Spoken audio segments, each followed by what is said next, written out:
Bonjour à tous, alors aujourd'hui je vais vous parler du drame québécois Kwesipan qui est un petit coup de cœur.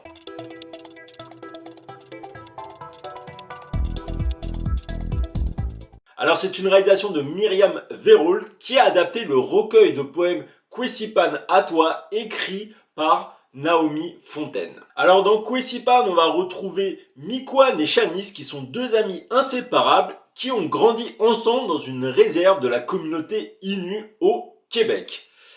Elles ont promis de toujours rester ensemble, mais voilà qu'à l'aube de leurs 17 ans, leurs aspirations s'éloignent l'une de l'autre.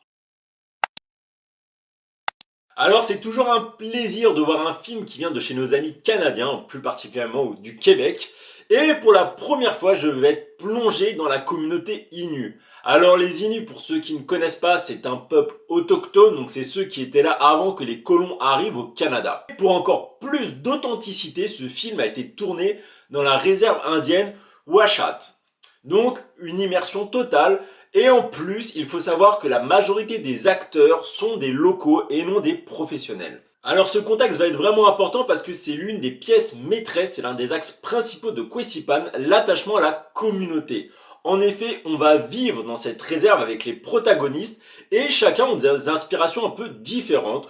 On va avoir par exemple les parents qui sont beaucoup rattachés à la terre de leurs ancêtres, qui vont pratiquer les rituels, la chasse, etc. Donc vraiment un très grand rattachement culturel.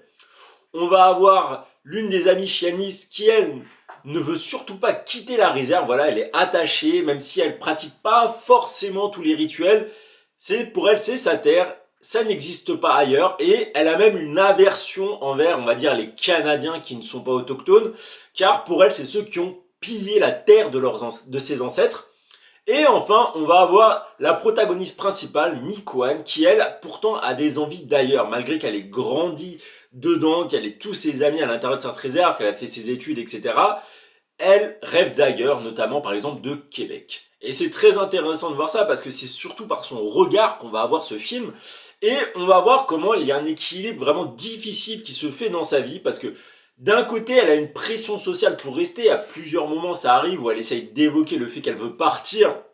Mais on lui fait comme un reproche. Pourquoi tu veux t'en aller? Même quand elle essaye d'avoir des relations en dehors de la réserve, on leur dit mais voilà, pourquoi tu t'approches des Blancs? Et c'est vraiment intéressant de voir ça.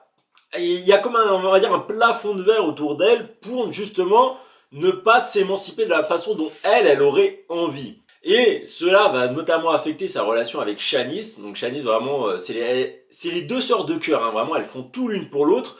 Mais voilà, leurs aspirations vont dans des directions totalement opposées. Et on va voir que ça va beaucoup jouer dans leur relation, dans leur amitié.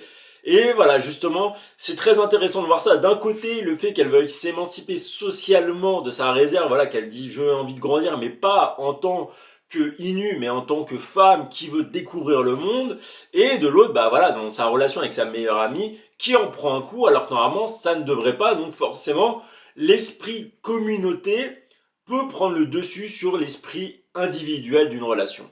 Et j'ai beaucoup aimé le jeu des deux actrices qui sont vraiment complémentaires, les deux ont un rapport, vraiment une belle liaison entre elles, c'est Sharon Fontaine, Isha Pato et Yami Grégoire. Et donc tout ça fait que j'ai trouvé ce film, ce drame extrêmement émouvant. J'ai trouvé ça poignant de voir cette tentative d'évolution. Et c'est vraiment quelque chose qui touche parce que c'est une période charnière pour elle et surtout qu'il va y avoir beaucoup de drames qui vont intervenir durant le film. Enfin beaucoup, en tout cas quelques drames très bien placés, quelques drames vraiment touchants, vraiment presque la larme à l'œil honnêtement. Et voilà, c'est justement de voir déjà les difficultés qu'elle a à s'émanciper. Et en plus, quand il y a des choses qui lui tombent dessus, ça ne l'aide pas. C'est vraiment un aspect psychologique, une tristesse qui va sortir de ce personnage. Et j'ai beaucoup aimé parce qu'en plus, elle s'intéresse à l'écriture. Donc, elle va sortir toutes ses douleurs, toutes ses émotions par l'écrit. Et elle nous propose des textes qui sont vraiment sublimes. C'est pour toutes ces petites choses que ce film est vraiment un coup de cœur, car c'est fait de manière simple, mais de manière très efficace. Sur ce, bah, si vous avez l'occasion de le voir, bon, malheureusement, je pense qu'il va pas encore être beaucoup diffusé, mais on sait jamais si vous tombez sur cette critique quand il est sorti il est sorti en VOD. Je vous conseille vraiment cette réalisation qui est à la fois douce et empathique. Sur ce, à une prochaine critique. Allez, ciao!